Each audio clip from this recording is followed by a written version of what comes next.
Good evening. Hey, how are you, Ken? I'm well. How are you? Good. I like your background there. Thank Lots you of very work. much.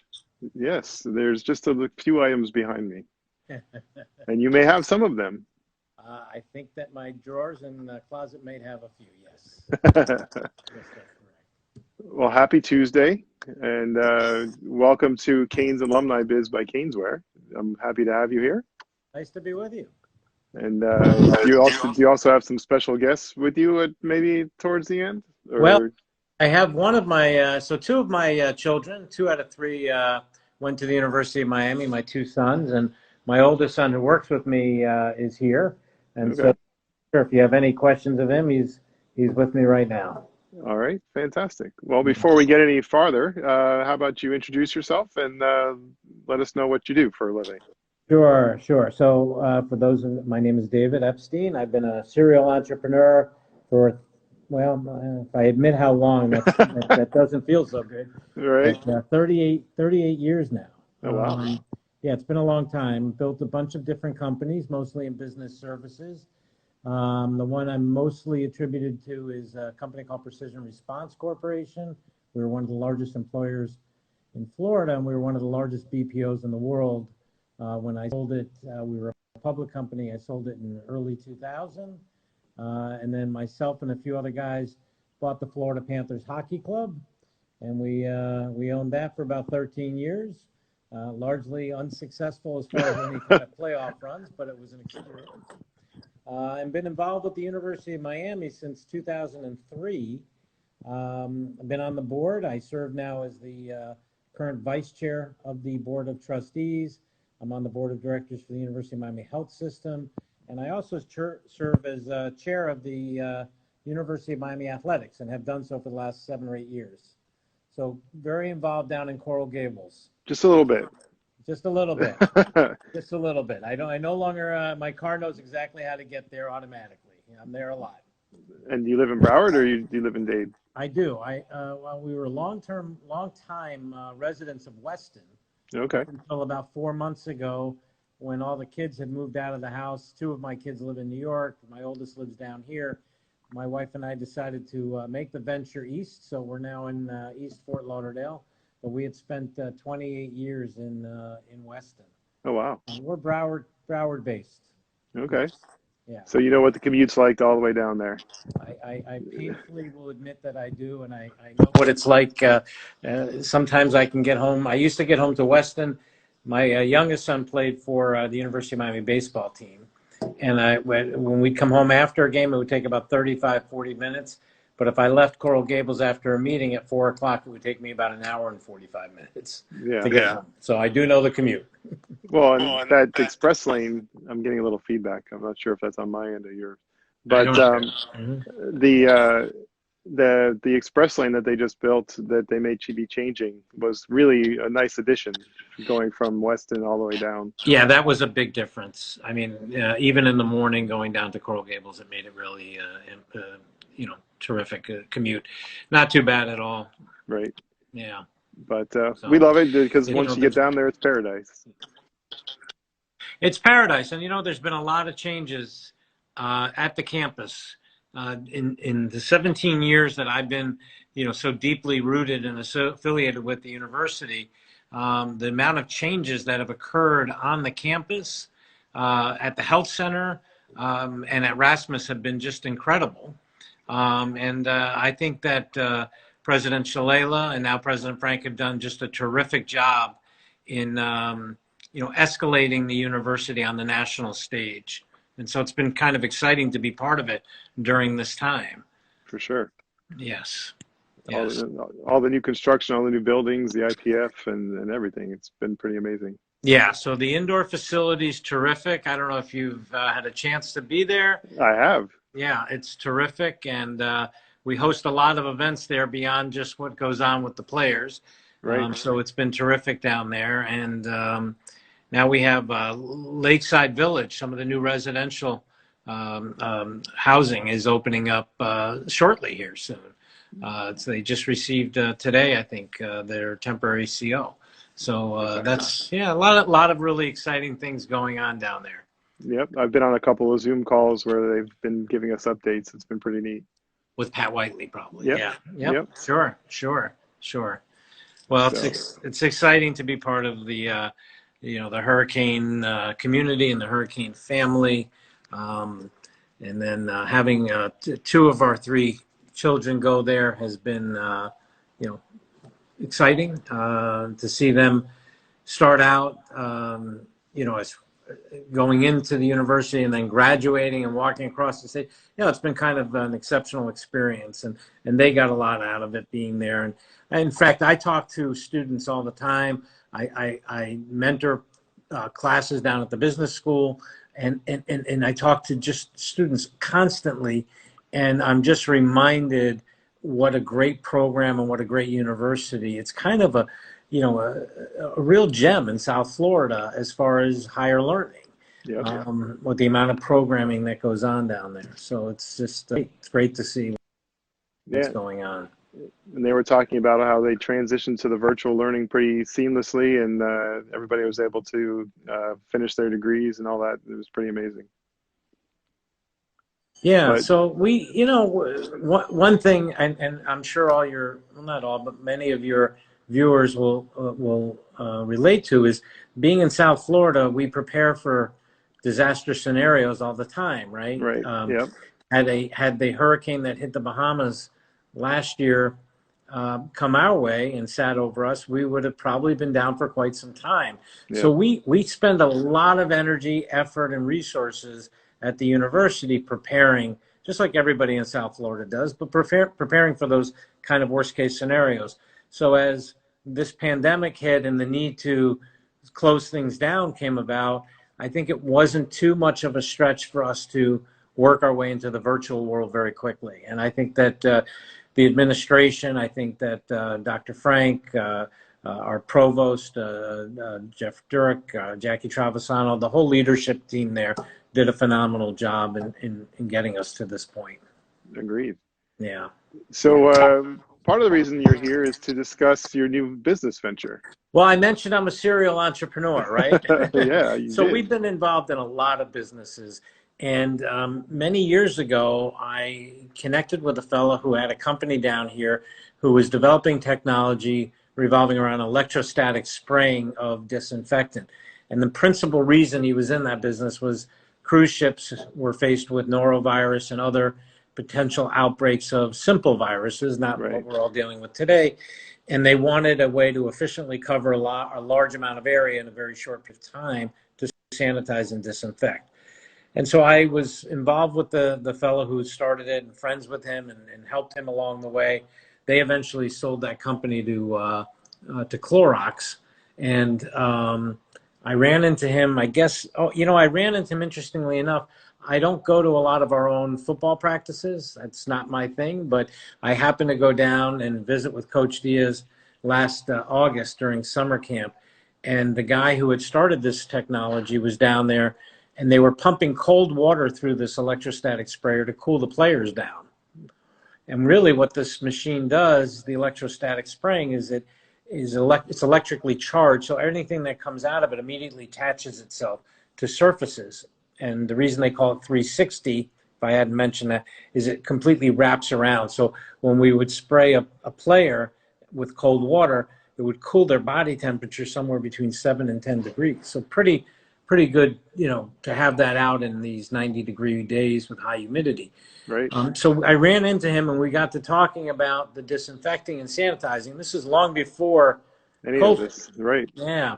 And so I said, interesting. I'm a guy who's built many companies, 35 years plus in the service business. I've had tens of thousands of employees over a period of time, maybe hundreds of thousands of employees. We've had millions of square feet of facilities across the globe. And we were always fortunate. We took very good care of our facilities, and our folks never had any kind of outbreak of even influenza.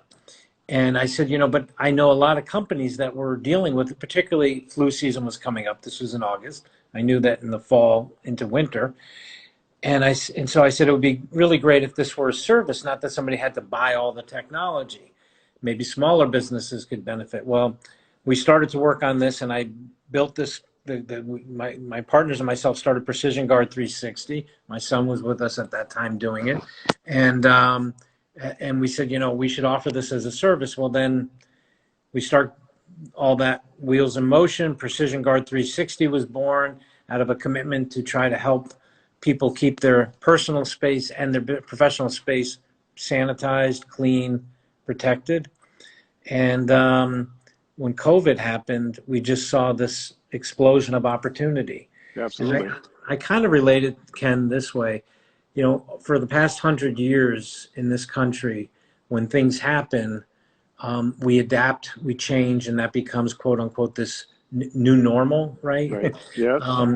You can go back to the great fires in big cities 100 years ago. What happened? Fire codes changed, flame retardant sleepwear came about, smoke detectors. There was industries that were born, but all designed around keeping people safer, right? Right. The easiest example is we go back to 9/11. On 9/10 of 2001, nobody knew what TSA was. Nobody knew really what Homeland Security was. If I had said you have to take your shoes off to go through security, you probably said, I'm not doing that. That sounds disgusting, right? Or I can't bring water onto a plane. That doesn't seem right. Right. Now we accept it as that is the way the world is. And I think we've hit another point today that the world will change as a result of this. We may not ultimately in years from now be as sensitive as we are today, but I think we look at our personal space a little differently, right? We talk about social distancing. We talk about, cleanliness. We talk about how we take care of our personal space. And I think that is a real watershed moment here in the world. And so Precision Guard 360, what we're doing is we're helping businesses and residential homes where they want to get after clearing accumulation of all these pathogens and viruses and bacteria, all this nasty stuff that, Right. the old days of, God made dirt and dirt won't hurt. Yeah, when we were kids, maybe. But the fact is that some of this stuff can hurt. And so we have to, we have to do our best to be prepared. We want to, as a business, you want to protect your employees, you want to protect your customers and your visitors. And so it's real important at this moment to sanitize, to disinfect, to take the reasonable precautions that are available. And so Precision Guard 360, we're out there now offering this as a service, really not terribly expensive if you do it on a frequency that makes sense. I say to a lot of the businesses, I said, look, some of them will say, we'd like to do this, every day, twice a day, whatever. You can clean your way out of business too. So what we Right. talk about is we say we work on you, we develop a program with the businesses that we work with. And the program is designed around mitigation balanced by budget realities that everybody in business faces. And that's our whole ambition. So for us, it's not just about getting out there and servicing, spaces and businesses and homes. It's about designing a program so that they keep their spaces as safe as possible. And how many employees do you have? Right now, we have a little over 20 service technicians. In addition to all of our back office staff and marketing and accounting and all that, but the real people who are out on the front line, we have about 20 service, maybe a little bit more than 20. We have 18 machines that are electrostatic sprayers that either have already or are going to be landing here in the next week or so. So we probably have one of the larger. I don't know this as a fact. I feel like we have one of the larger implements of service to spray those people in South Florida. Okay. So you're growing quickly, I assume? I'm sorry, I missed your question. So you're growing quickly with all the demand that's coming. Yeah. Yeah, it's I mean, the phone is ringing constantly, which is great. I think that means that people are taking this, very seriously Right. for their businesses and their residents. So our business is growing, and it keeps, it's keeping us very busy right now, which is okay. Right. Absolutely. So just before we joined, I saw that Bernie Kosar sent you a little endorsement. What did you guys do for them? So, well, but let me just first be in the fairness and disclosure. Bernie and I have been friends for close to 30 years, or probably more than 30 years now that I think about it. And we've worked together in different business opportunities. And I've helped some of the people that are close to Bernie that are down here with some of the sanitization and disinfecting. We're looking with some of the other businesses he has, how we can jointly, he's in the wellness space now as well. Yeah. We're looking at how we can jointly, do things together, again, about promoting health, wellness, and safety. Okay. Very cool. And so, we'll talk about it later, but how do people find you? Like to say it a couple of times, but how do they find the business? So the best way and the easiest way is to go to mypg360.com. That's mypg360.com. They can find us. You can talk to us directly from that site. You can chat with us. You can speak directly via voice with us or send in an inquiry. Very easy to do. Our phone number is on there as well. Not hard to find us. Okay, very cool. So we usually go through a list of questions that we talk about the Sure. time that you're on campus and things of that nature. So you have a different spin on things. So it's going to be interesting to see how you would answer some of the questions. Sure. So what's your favorite memory of the time that you've been spending at UM, since you've been there for almost 20 years now, 17 years. So what's your favorite experience down there? I will tell you that it's a series of favorite experiences because they all kind of come together. I would say the graduation, commencements all rank up there with being among my favorite because I end up talking to a lot of graduating students then and to hear about their plans for the future and what they got out of their past 4 or 5 years and what their plans are for the future has always been, you come out of there kind of on a high, to be honest. It's a very self-serving effort to go down there and do that. So that's been terrific. And then I think, I've been a mentor since 2006, I think, for the business plan competition program that the business school runs.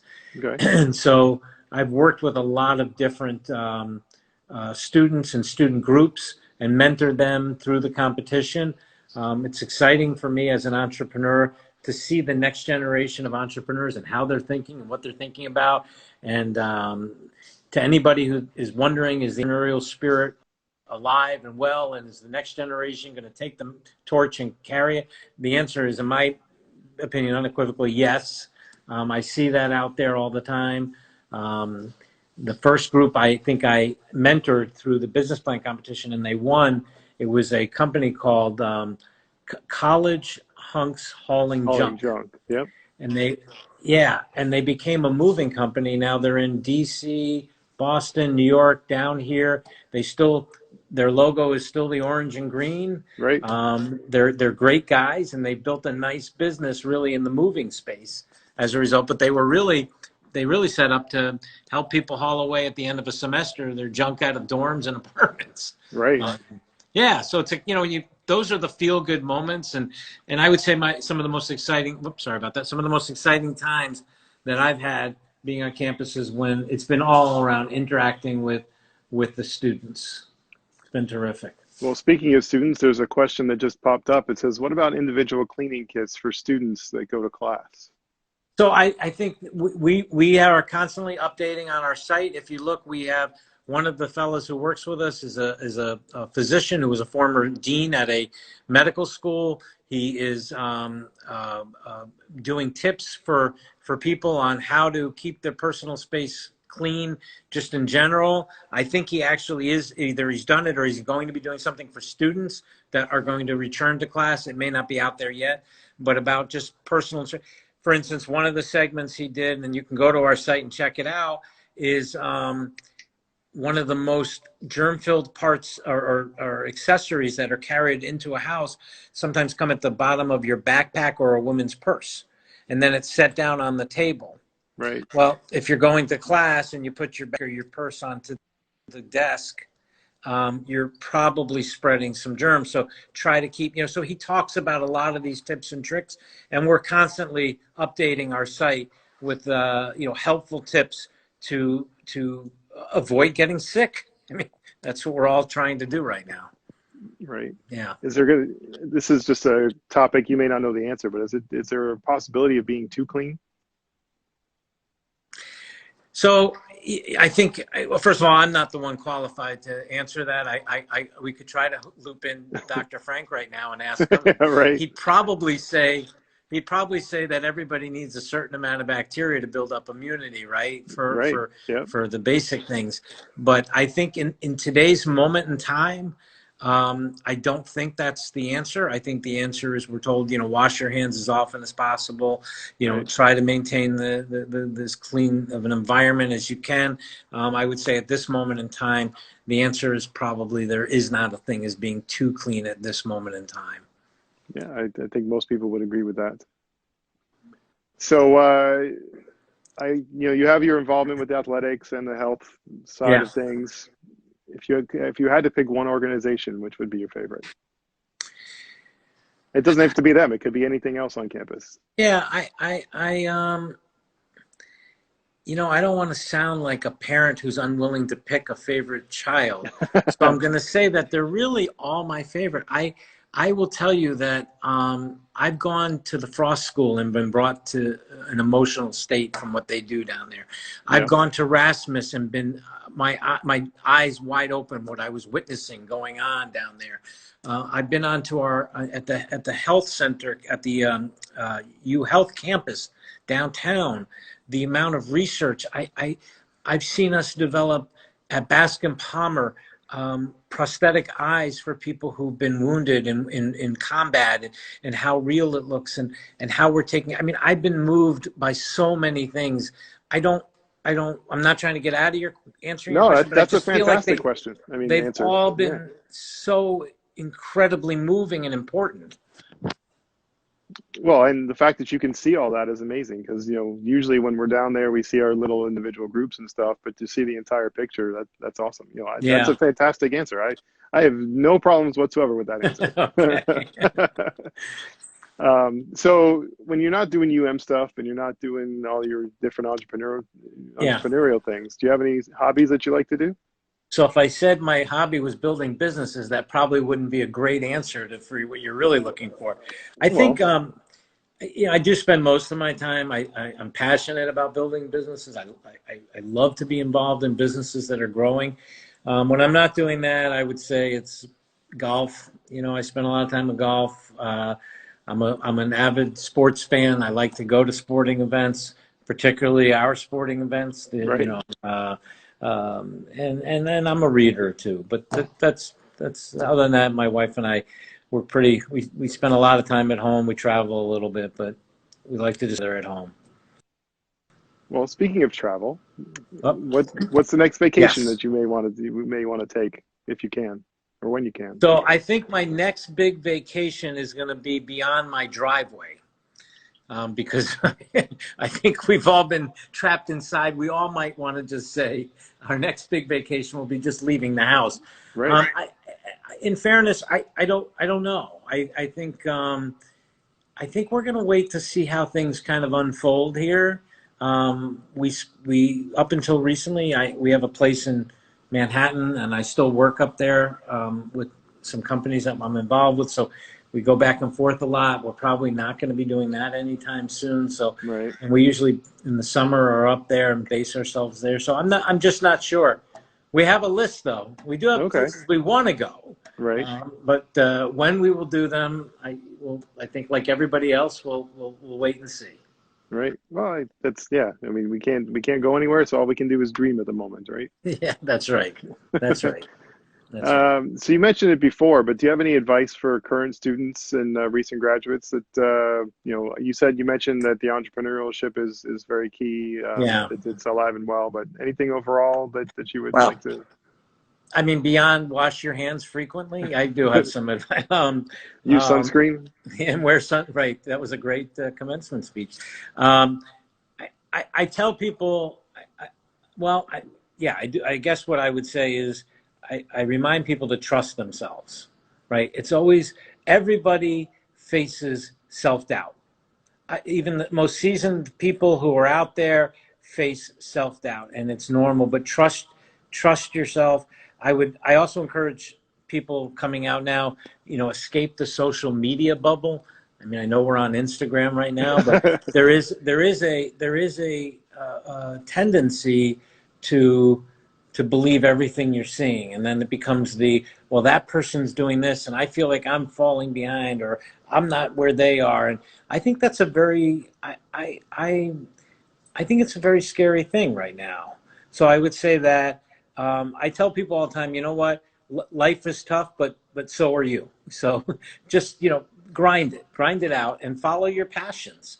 I think it's real important to find out what you're passionate about, because as you pick careers and you start working, you want it to be, it's work and it's going to be hard, but you want it to be fun.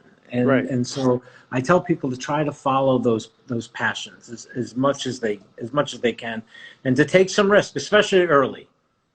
When you're 25, 30 years old, even 35, whatever, you can take risks. It's Right. okay. And if you're not falling, you're not learning. So it's okay. That's generally what I tell people who are recently graduated or about to graduate. That's very good.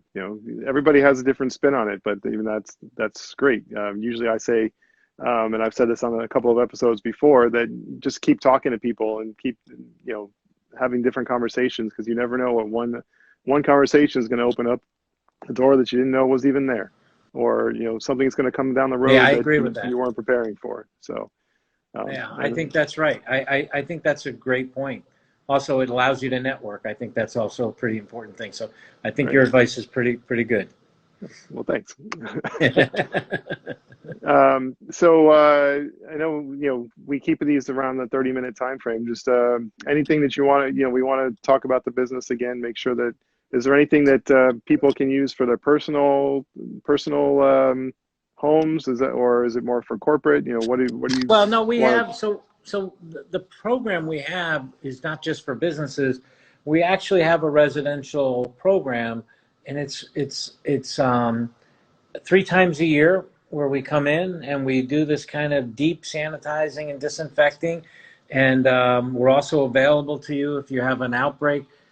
If you have kids, and let's say one of them comes home and has a stomach flu or a different kind of virus, and then they get better, you want to sanitize your property or your home, we'll come out and do that. So we have it for residents as well, and it doesn't take long. There's no the chemicals that are used. The chemistry is all very, very safe. Doesn't leave any residue. I mean, all very, very safe. And it kills, as I'm told to say, 99.99% of all bacteria, pathogens, viruses, and everything else. And I guess that's because the FDA and CDC, right? they wouldn't let you, they were not allowed, I guess they don't let anybody say 100% of anything, Right. which is okay. But it's it's a very effective way to keep your space disinfected and to keep your family safe. Okay. And so again, the website is. So it's you can go to mypg360.com, or you can go to precisionguard360.com, or the one that a lot of people also find with us. If you go to wekillgerms.com, that also goes to us. Oh, nice. Yeah, so easy to remember all of those, but we kill germs is one that's people tend to remember as well. Okay. So I've been holding this question for a while, but Dolphin Derek asked a while back. He asked every guest that we have, he asked if you like pineapple on your pizza. So, very serious question, because I take pizza very seriously. I never thought that I did. And then about a year ago, my wife and I ordered a barbecue chicken with pineapple on it, pizza from Pizza Fusion, give them a plug. And we liked it. And I was surprised that we liked it, but we tried it because we were, on this great adventure with pizza, and we liked it. So the answer to, is it Dolphin Derek? Yep. Dolphin Derek, we're going to give a thumbs up that we do like it. Okay, excellent. So barbecue chicken pizza with pineapple is the way to go. It's not an everyday thing, but every once in a while, yes. Okay, forget the ham and all that stuff. Go with the chicken and the I, I, barbecue I sauce have, and the. yeah, we haven't tried it with the ham. We've only tried it with the barbecue chicken. I don't know. I guess that's what Pizza Fusion offered. So, So but, you got a yes with an exclamation point. So he's happy with your answer oh, there. good. There. Oh, I see that. Yeah. Okay. Great. Terrific. Terrific. Terrific. Oh, So I see. My wife also just said yes as well. So, okay, excellent. she So she well, she so that approved. yeah, so that's the most approval that you need, right? That's all. That's exactly right. And my son who's here, he's given a thumbs up too. So Okay, yeah, fantastic. yeah, All right, so overwhelmingly, try the pineapple on the pizza. that's right. So, That's right. all right, well, thank you very much. I want to, be cognizant of your time. Thank you very much for coming on to the show. Oh, thanks for having me. Hopefully you enjoyed it, I did. and hopefully we'll be able to see each other in person sometime soon. Well, I do come to your store every once in a while, even though I tend to get a lot of this stuff. Athletics sends me, our deal with Adidas, so I get a lot of this stuff sent to me. But I love the merchandise in your store. You guys have one of the greatest array of inventory of paraphernalia, clothes, merchandise. So I'm not trying to give you a plug there, although I'm sure it doesn't. But I do like coming in there. So next time I'll make sure that we spend a few extra moments catching up while I'm there. Well, that sounds great. I appreciate it. Okay. All right, have a good one. Stay safe. And Yeah. before you go, Yeah. I don't know if you can because you're holding the phone. Can you Here. do the? Can you? Yeah, I'll give you You the. gotta. You always got to do the Well, ceremonial. because we know it's really all about the you, right? Right. Absolutely. And thank you very much. Everybody No stay problem. safe. Thank Thanks. you. All right. Okay. Have a good one. You too. Bye. Bye bye.